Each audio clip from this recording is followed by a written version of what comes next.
दोस्तों नमस्कार, कैसे हैं आप लोग? तो बहुत अच्छी-अच्छी खबरें आपके सामने आज फिर लेके आया हूँ।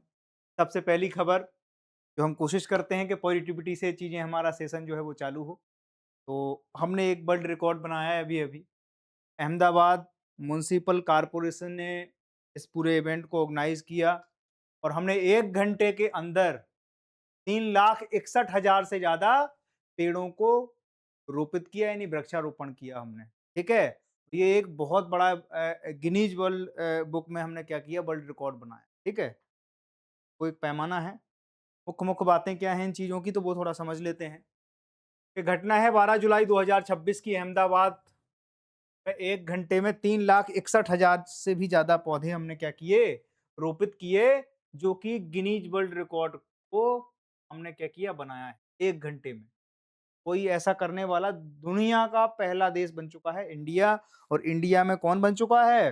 तो अहमदाबाद म्युनिसिपल कॉर्पोरेशन इस पूरे के पूरे इवेंट को होस्ट करने वाला दुनिया का पहला ऐसा वो। दूसरी चीज़ है अहमदाबाद म्युनिसिपल कॉर्पोरेशन हमने बताया आपको, इसमें जो भागीदारी थी 25,000 से ज़्यादा वॉलंटियर काम कर रहे थे, ठीक है? कोई बड़ा इवेंट जब कोई महायज्ञ अपन कर रहे हैं, यूपी में भी एक महायज्ञ चल रहा है और ये पूरा का पूरा एक पहल चली थी, एक पेड़ माँ के नाम, उसका ये पूरा का पूरा एक्सटेंशन है, ठीक है? जो कि पूरे देशव्यापी स्तर पे हमारे यहाँ चल रहा है, ठीक है? एक पेड़ माँ के नाम अभियान के अंतर्गत ये कार्यक्रम किया जा रहा है, एएमसी द्वारा किया गया, पूरे देश में किया गया। लेकिन जो वर्ल्ड रिकॉर्ड हमने स्थापित किया वो कहाँ किया? Ahmedabad municipal corporation. इसमें सबसे अच्छी चीज़ जो रही आज की, वो मैं आपको बताना चाहता हूँ कि इसमें जो जो याद करने वाली बात है, ये तो सब चीज़ें आपकी जानकारी के लिए हैं, ठीक है? कि हमने क्या किया, अगर कोई अपने एनवायरनमेंट के लिए कोई क्वेश्चन बनता है कि भारत की पहलें क्या हैं इकोलॉजी एनवायरनमेंट को लेकर, तो वहाँ पर हम इन चीज़ों को मेंशन कर सकते हैं कि हमने 1 घंटे में, हम ये फैक्ट के तौर पे वहाँ पे लिख सकते हैं कि हमने 1 घंटे में 3,61,000 से भी ज़्यादा पेड़ लगाने का काम इंडिया करता है। और भारत बहुत ज़्यादा सेंसिटिव है दुनिया के बढ़ते हुए जो हमारा क्या नाम से ग्लोबल वार्मिंग है और कई चीज़ों को लेकर भारत बहुत संवेदनशील है और अपनी पूरी की पूरी भूमिका एक ज़िम्मेदार राष्ट्र के तौर पे वो निभाता है, ठीक है? तो उसमें हम ये फैक्ट यूज़ कर सकते हैं। इसमें जो आज समझने की बात है वो है कि मियावाकी तकनीक के बारे में हमें समझना है, क्योंकि ये पूरे का पूरा जो फ़ॉरेस्टेशन हुआ, जो प्लांटेशन हुआ, वो किस में हुआ? वो मियावाकी तकनीक के द्वारा। टेक्नोलॉज़ी हमने कौन-सी यूज़ करी? तो मियावाकी। मियावाकी कहाँ की टेक्नोलॉज़ी है? तो ये जापान की टेक्नोलॉज़ी, ये इम्पोर्टेड है, ठीक है? और ये कैसी है? इसके बारे में हम विस्तार से आज चर्चा करेंगे कि मियावाकी है क्या? किसने इसकी शुरुआत करी? तो सबसे पहले जो मियावाकी तक तक वो डॉक्टर अकीरा मियावाकी वहाँ के कोई वैज्ञानिक थे। उनने इसका आविष्कार किया था और इसका एक ऐसी चीज़ें हैं कि मान लो कि कोई नॉर्मल जंगल बनने में लगभग 100 साल, 50 साल लग जाते हैं। इस तकनीक से जब आप कोई भी जंगल आप लगाते हो, तो वो मुश्किल से 10 से 12 सालों में पूरा अपना मैच्योर रूप ले लेता है। बात समझ में आ गई? तो इसमें समय कम होता है और ये बहुत ज़्यादा घना जंगल लगता है और इसमें सबसे अच्छी खूबी ये है कि सबसे पहले इस पे रिसर्च होता है कि उसके आस-पास की जैसे कोई भूमि है, मान लो अहमदाबाद में ये प्लांटेशन हुआ। प्लांटेशन में सबसे पहले ये देखा जाएगा कि वहाँ के आस-पास में लोकल पेड़ कौन-कौन, उनको क्या किया जाएगा, उनको एक उसमें इंगित कर लिया जाएगा और उसके बाद फिर मान लो उसको लिस्टेड कर लेंगे हम, कि साहब हमने 50 पेड़ों को इंगित किया कि यहाँ पर क्या पाया जाता है, महुआ का पेड़ पाया जाता है, बरगद का पेड़ पाया जाता है, आंवले का पेड़ पाया जाता है। बहु मात्रा में जो चीज़ें वहाँ की इकोलॉजी एनवायरनमेंट से रिलेट करती हैं, उस हिसाब से हम क्या करेंगे, पेड़ों को चूज़ कर लेंगे। फिर क्या करेंगे, फिर वहाँ पर हम सिलेक्ट करेंगे कि अब हमें कौन से सिलेक्टिव मान मान लो कि इसमें क्या होता है कि छोटा-सा एरिया होता है। ये बहुत ज़्यादा तो अब मान लो म्युनिसिपल कॉर्पोरेशन इसको क्या कर रही है, होस्ट कर रही है। तो अब अहमदाबाद एक शहर है, शहर के अंदर ज़मीन कितनी होगी? ज़्यादा तो होगी नहीं। तो वहाँ पर छोटे-छोटी जगहों पर बहुत सारे पेड़ बहुत ज़्यादा घनत्व में हम लगा देते हैं। इसी को क्या कहते हैं? मियावाकी टेक्नोलॉजी, मियावाकी पद्धति बोलते हैं। तो ठीक है? ये तरीका लगाने का, इससे क्या होगा? अब आप सोचो, जैसे जहाँ पर सघन वृक्ष हैं, वहाँ पर वृक्ष कैसे होते हैं? लंबे हो जाते हैं। क्यों? आपने कभी मैंग्रोव वन के बाद या आपने कभी इनका जहाँ पर दक्षिण अफ्रीका में जो अमेज़न के जंगल हैं, उसमें आपने देखा होगा बहुत बड़े-बड़े पेड़ हो जाते हैं। वो क्यों हैं? क्योंकि पेड़ों में अब जब आप इकोलॉजी एनवायरनमेंट की वो पढ़ेंगे, उसमें एक बेसिक फिनोमेना होता है, वो ये होता है कि पेड़ जो है उनमें प्रतिस्पर्धा इस बात की होती है, अब धूप आई ऊपर से, अब नीचे नहीं पहुँच रही, तो नीचे के पेड़ क्या हो जाएँगे? मर जाएँगे। तो वो क्या करते हैं फिर प्रतिस्पर्धा करते हैं एक-दूसरे से। तो वो क्या करते हैं जल्दी-जल्दी अपने आप को ग्रो करते हैं, ताकि वो धूप तक पहुँच सकें, खुले में अपने आप को धूप ले सकें। उसकी प्रतिस्पर्धा के चक्कर में वो क्या करते हैं अपने आप को जो हमें वर्टिकल हमें ग्रोथ चाहिए थी पेड़ की वो क्या हो जाती है? वो हॉरिजॉन्टल हो जाती है, ठीक है? यानी हमें अगर क्षैतिज किसी वृक्ष की अगर ग्रोथ हो रही है, मान लो कोई पेड़ है, बरगद का पेड़ है, बरगद का पेड़ कैसा बढ़ता है? क्षैतिज, है ना? उसका मतलब ऊर्ध्वाधर कम बढ़ता है वो और क्षैतिज ज़्यादा रहता है। अब क्षैतिज में कोई विकास हो रहा है पेड़ का, लेकिन यहाँ पर चीज़ें उल्टी हैं। कैसी हैं? यहाँ पर कुछ ऐसे सिलेक्टिव पेड़ लगाए जाएँगे, मान लो कि अर्जुन का पेड़ लगा दिया, मान लो किसी आंवले का पेड़ लगा दिया, तो वो क्या करेंगे एक दूसरे से प्रतिस्पर्धा करेंगे, नहीं तो मर जाएँगे। अब अगर खुद की ज़िंदगी जीने का सवाल है, तो फिर क्या करेंगे हम? हमारी जो ऊर्जा है, हम उसका शत-प्रतिशत कहाँ लगा देंगे? लंबाई बढ़ाने में लगा देंगे, ना कि अपनी चौड़ाई को बढ़ाने में लगाएँगे, ठीक है? पेड़ों में लंबाई-चौड़ाई का एक मेज़रमेंट होता है। तो यहाँ पर क्या होता है कि जब हम सघन एरिया में वृक्षों का रोपण करते हैं, उसका एरिया क्या रहता है?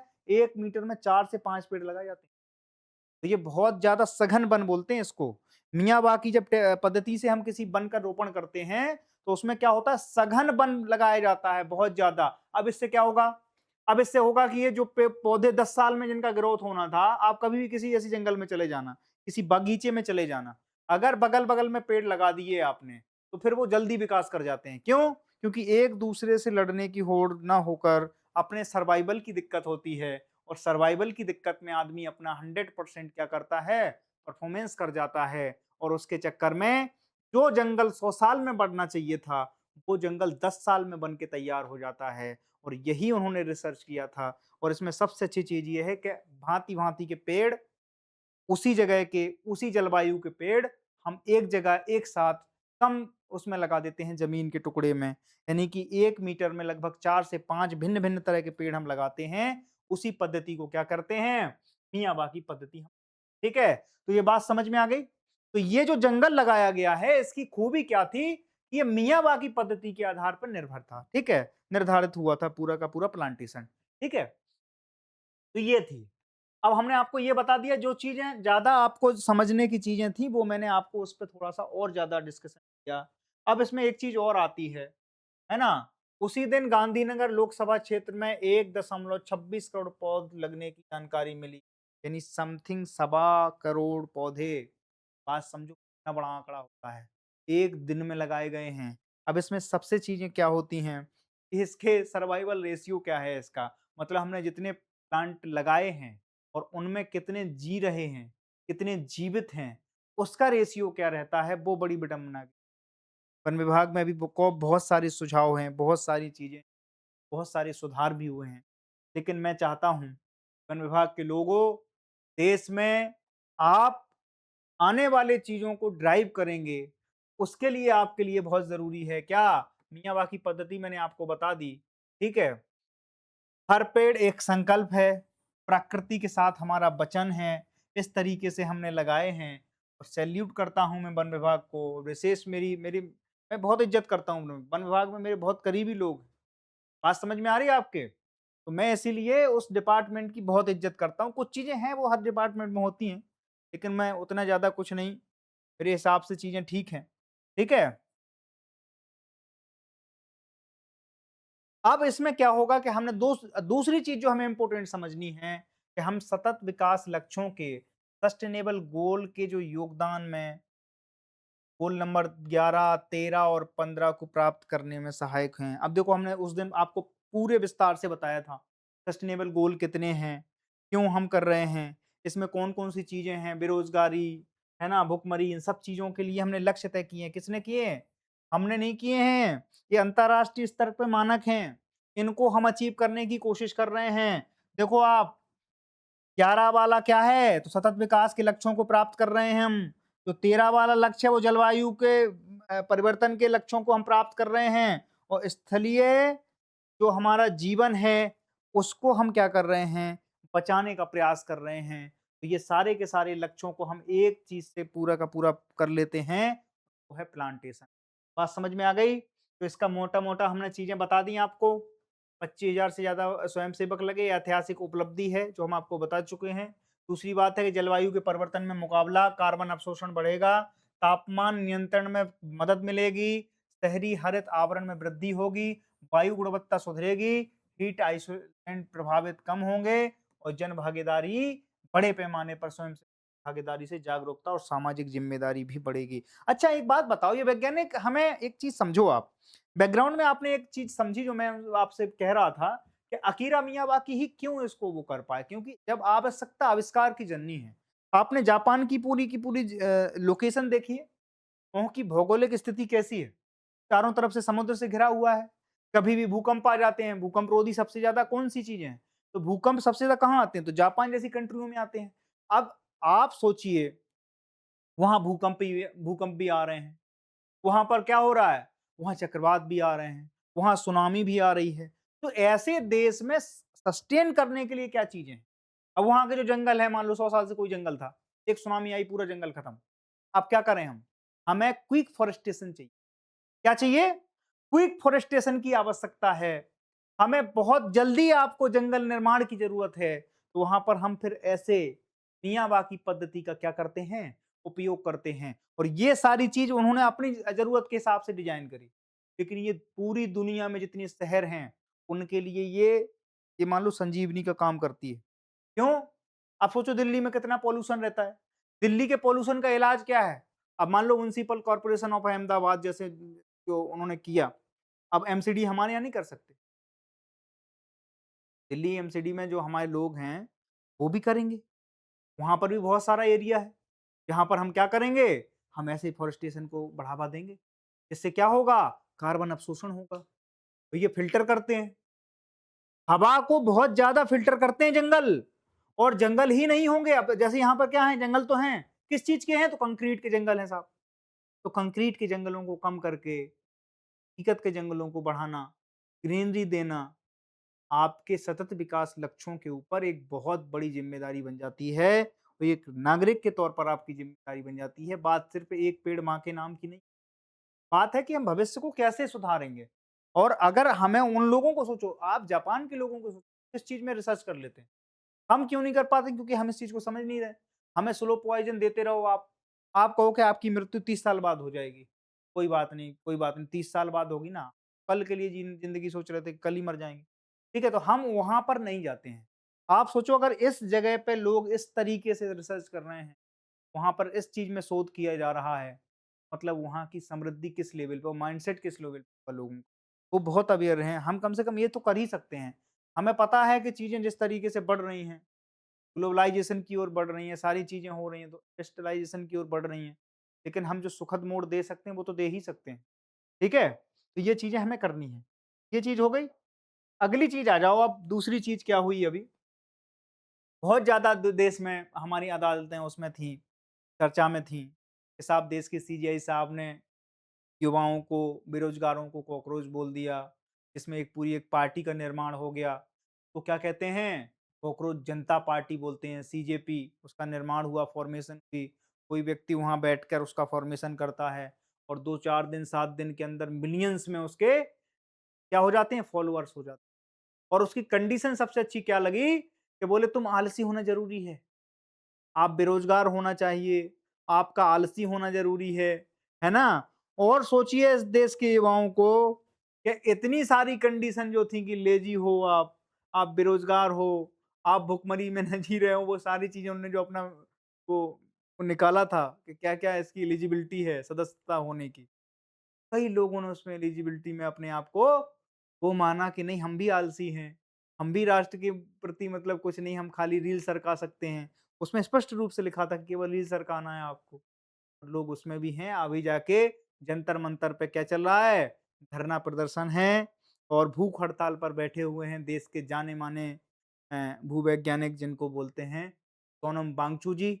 उनके साथ जो इम्पोर्टेड लोग थे, वो उनका क्या नाम है अपने दीप के, अभिजीत दीप के और भी उनके कई लोग हैं, जो उसमें वो रखे हैं।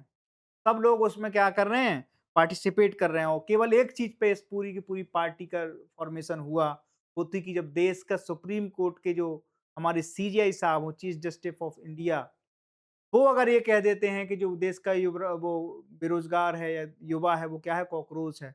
तो आपको इस चीज़ को समझना पड़ेगा कि जब आप एक ज़िम्मेदार पद पर होते हैं, आप भी कल आईएएस बनेंगे, आईएएस के बाद सचिव बनेंगे, एक किसी पीएमओ में मान लो आप कैबिनेट सेक्रेटरी बन गए, तो इस देश की सारी पॉलिसी मेकिंग में आपका ही डिसीजन मेकिंग चल रही है। अगर आप एक छोटा-सा शब्द भी बोलते हैं, वो एक बहुत बड़ा आंदोलन का कारण बन जाता है। इसलिए आपकी ज़िम्मेदारी ज़्यादा बढ़ जाती है कि आपको अपने मुँह से वो शब्द बोलने हैं, जिसकी कीमत बहुत ज़्यादा हो। बात समझ में आ गई? तो आज अदालतों ने कुछ पॉज़िटिविटी दिखाई है।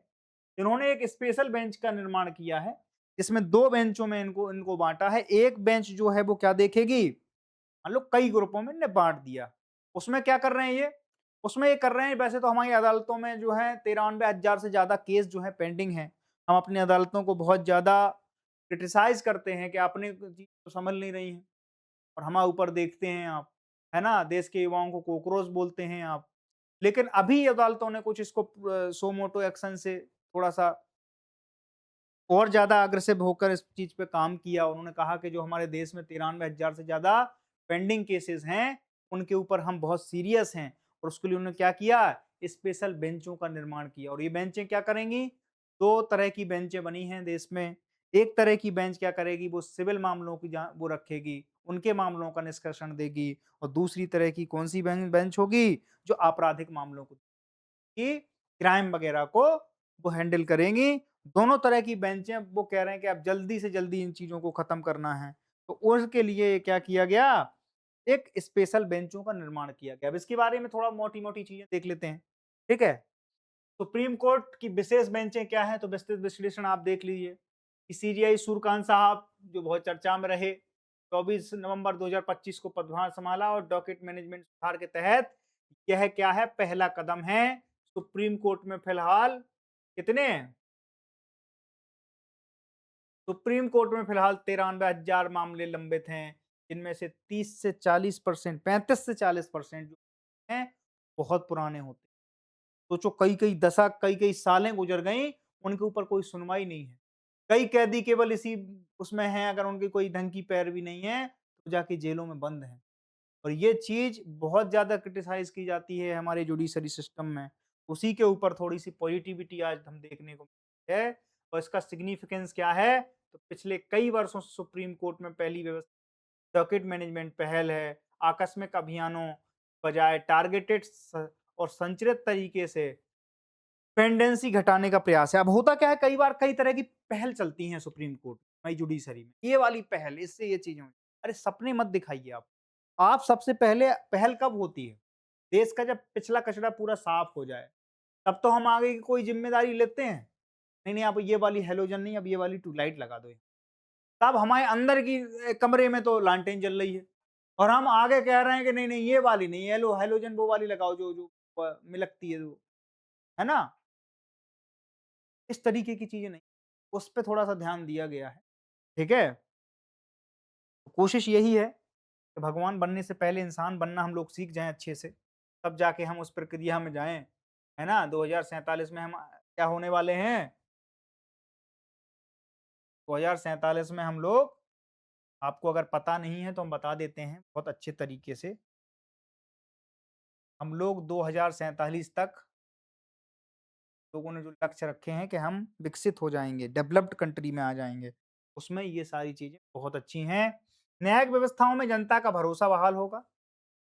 न्याय प्रणाली से जनता का भरोसा बहुत ज़्यादा, आप समझो आप, अगर आपके पास पैसा नहीं है और सुप्रीम कोर्ट में आपका मामला चल रहा है, आप केस नहीं, मुश्किल है आपका वहाँ से तब निकल पाना। ठीक है? तो उसके लिए ये क्या है, जीवनदायिनी का काम करेगा। पुराने और जटिल मामलों में शीघ्र निपटारे से न्यायिक वितरण में दक्षता बढ़ेगी, एफिशिएंसी बढ़ेगी। ठीक है? अब देखो यहाँ पे क्या है, सिविल मामलों में 2 डिवीज़न बनाई हैं। एक को देख रहे हैं जस्टिस पीके मिश्रा साहब और एक को उन्हीं उन्हीं में एक और सहयोगी हैं, वो हैं एसबीएन भट्टी साहब। और जो आपराधिक है, क्राइम वाले हैं, उनको कौन देख रहा है, तो जस्टिस मनोज मिश्रा और उज्जवल भुइयां। ये दोनों लोगों को इसकी चेयर वो बनाया गया है, हेड बनाया गया है कि आप लोग देखिए साहब। और सबसे पहले कितने 200 मामलों को इसमें कॉन्फिडेंस में लिया गया है कि सबसे पहले जो पुराने मामले हैं, जो नए चल रहे हैं वो तो चलेंगे ही। अब वो साइकिल खत्म होने वाली है कि साहब वो अब ये वाले चलेंगे फिर वो वाले चलेंगे, नहीं, पहले वो कह रहे हैं ये साथ में चलते रहेंगे जो चल रहे हैं। बाकी जो 35 से 40% मामले बहुत पुराने हैं, उनको हम बारी-बारी करके उसमें ला रहे हैं, अपने मेन कोर्स में लाते हैं और उसके बाद फिर उनका निपटारा करेंगे, ठीक है?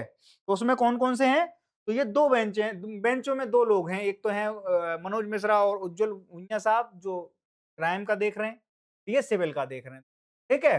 बात समझ में आ गई? सुनवाई के दिन कौन-कौन से होंगे? तो बीच के 3 दिन हैं हफ्ते में, मंगलवार, बुधवार और गुरुवार।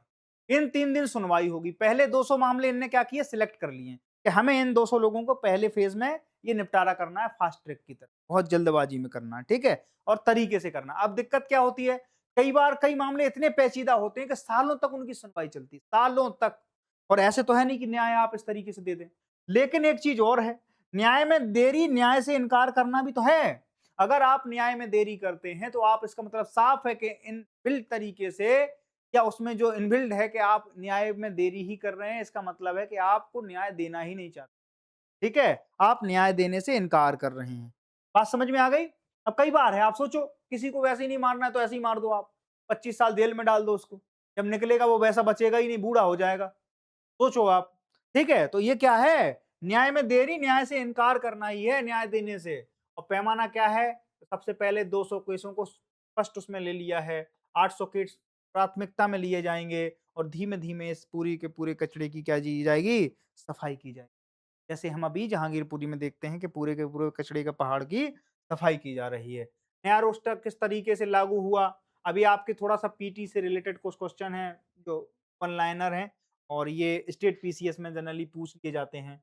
नया रोस्टर किस तारीख को लागू हुआ? 13 जुलाई को। कितने विशेष डिवीजन बेंच हैं? तो 2 प्लस 2 का है, ठीक है? 2 सिविल हैं, 2 आपराधिक हैं। वर्तमान में सीजीआई कौन है? तो हमारे जो सुरकान साहब हैं, 24 नवंबर 2025 को इन्होंने क्या किया था? वो पदभार जो है ग्रहण किया था। अब अगला जो क्वेश्चन है इसमें, न्यायिक पेंडेंसी के प्रमुख कारण क्या हैं वो समझ लो पहले। फिर मैं आपसे मेंस का एक क्वेश्चन आपको दूँगा, वो बहुत इंपॉर्टेंट है। मामलों की बढ़ती संख्या है देश में, जजों के रिक्त पद भी हैं इस देश में, पुरानी तारीखों का स्थगन और प्रक्रिया है, जटिल प्रक्रियाएँ और तकनीकी विलंबन से ये चीज़ें और बढ़ जाती हैं और निचली अदालतों में अपर्याप्त ढाँचे की कमी है। पूरा का पूरा जुडिशरी इंफ्रास्ट्रक्चर ही नहीं है हमारे पास। जिससे क्या हो रहा है कि हम लोगों को समय पे टाइमली हम क्या न्याय दे ही नहीं पा रहे हैं, ठीक है? पुराने मामलों का शीघ्र निपटारा हो, संसाधनों का बेहतर उपयोग हो, है ना? और जनता का भरोसा बहाल हो, न्यायिक वितरण दक्षता में बढ़ोतरी हो, न्याय तक समय पर पहुँच सुनिश्चित हो, इस चीज़ का विशेष ख़्याल रखा गया है इस पूरी पहल से और ऐसी पहलें देश में पॉज़िटिविटी भर देती हैं। बात समझ में आ गई आपके? तो ये चीज़ें अपन को ध्यान में रखना। अब देखो आप मेंस का एक क्वेश्चन मैं आपको दे रहा हूँ, इसको लिखना है आपको। ध्यान रखना है दुनिया भर में ये सारी चीज़ें चल रही हैं देश में। ये क्वेश्चन बन जाते हैं क्योंकि जुडिशरी से वैसे क्वेश्चन नहीं बनेंगे वो। वो उस तरीके से नहीं कि जिस सीजेआई साहब ने क्या कहा था, क्या नहीं। अब देखो इसमें कैसे क्वेश्चन बनेगा, उठा लेगा कि भारत में न्यायिक पेंडेंसी की समस्याओं के कारणों की विवेचना कीजिए और क्या टारगेटेड डॉकेट मैनेजमेंट जैसे उपाय इस समस्या का स्थायी समाधान हो सकते हैं?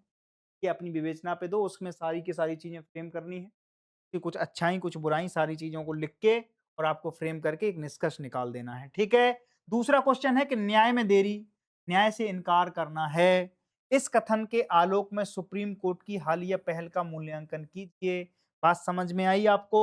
ये इसमें भी यही चीज़ें आपको डालनी हैं कि हम क्या-क्या पहलें कर रहे हैं, क्या-क्या चीज़ें हैं, ये क्यों कर रहे हैं? क्योंकि न्याय में देरी ही न्याय देने से इनकार करना ही तो है।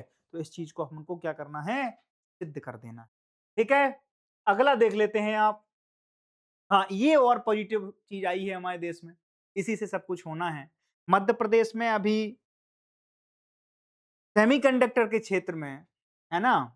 सेमीकंडक्टर चिप को प्रोडक्शन के लिए और उसके पूरे इंफ्रा के लिए बिलियन डॉलर्स हमारे यहाँ आए हैं और ये बहुत पॉजिटिव खबर है, ठीक है? एडवांस सेमीकंडक्टर मैन्युफैक्चरिंग में इसका वो लगेगा, है ना? हाई-टेक जॉब्स स्किल और डेवलपमेंट बढ़ेंगे हमारे यहाँ।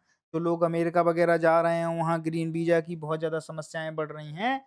उस चीज़ के उसमें क्या मिलेगा?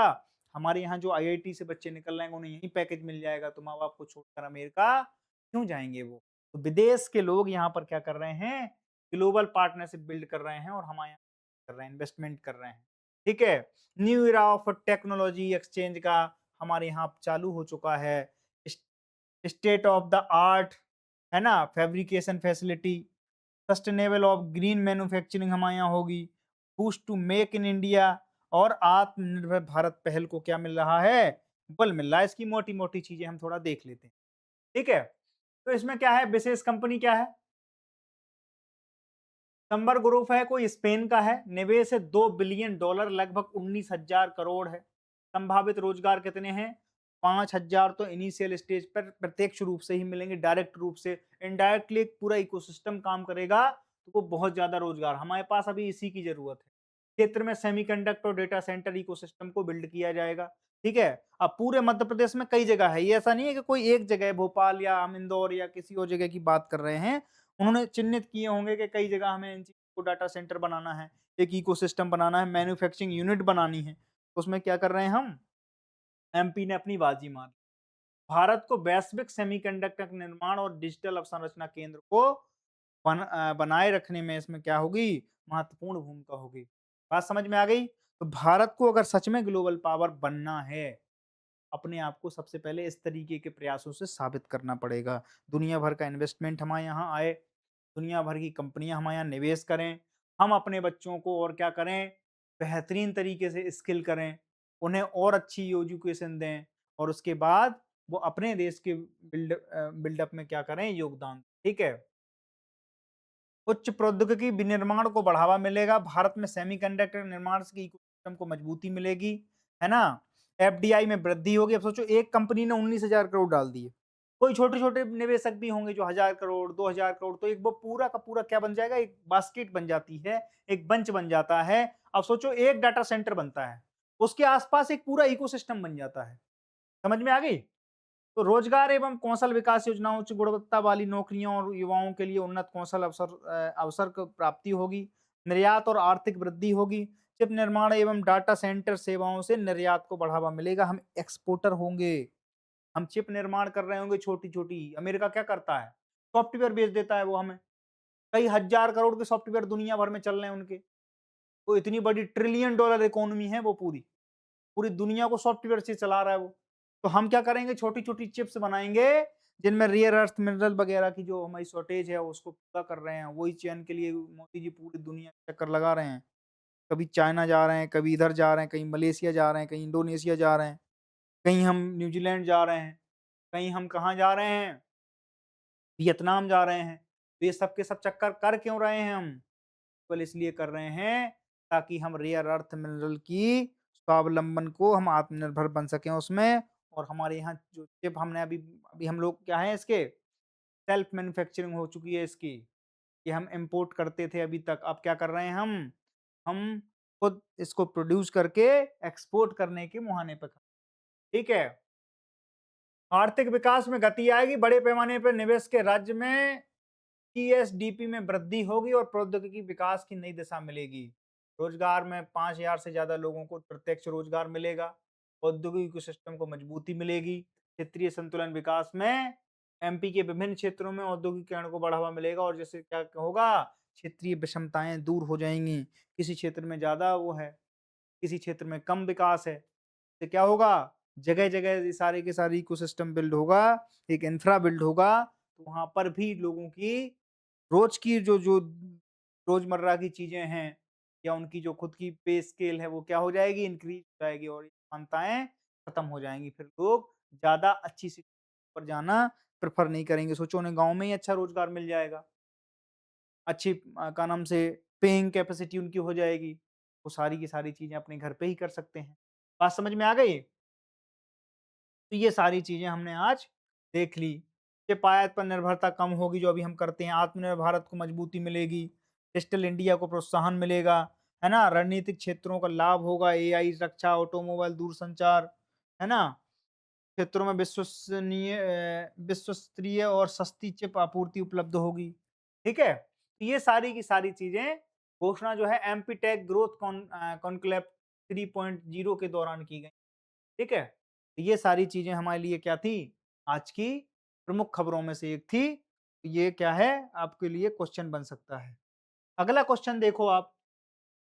अनिल मेनन साहब जो हैं वो क्या कहाँ जा रहे हैं? अनिल मेनन साहब अभी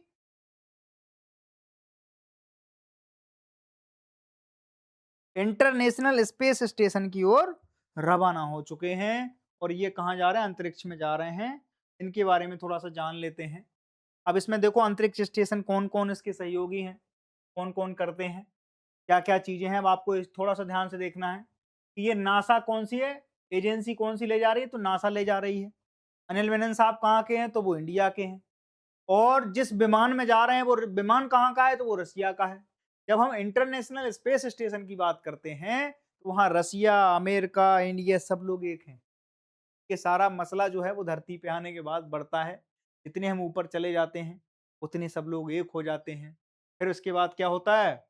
लोग कहते हैं कि साहब हम कहाँ से आए हैं? बोले ये अर्थ से आए हैं। ठीक है? तो ये चीज़ें अपन को क ध्यान रखनी है, ठीक है? इस मिशन में कौन-सा है? रसिया की वो स्पेस एजेंसी का नाम क्या है? रोसकॉस्मोस। और अमेरिका की स्पेस एजेंसी का नाम नासा है। अपने यहाँ की तो पता ही है आपको, ठीक है? तो ये सारी चीज़ें आपको देखनी है।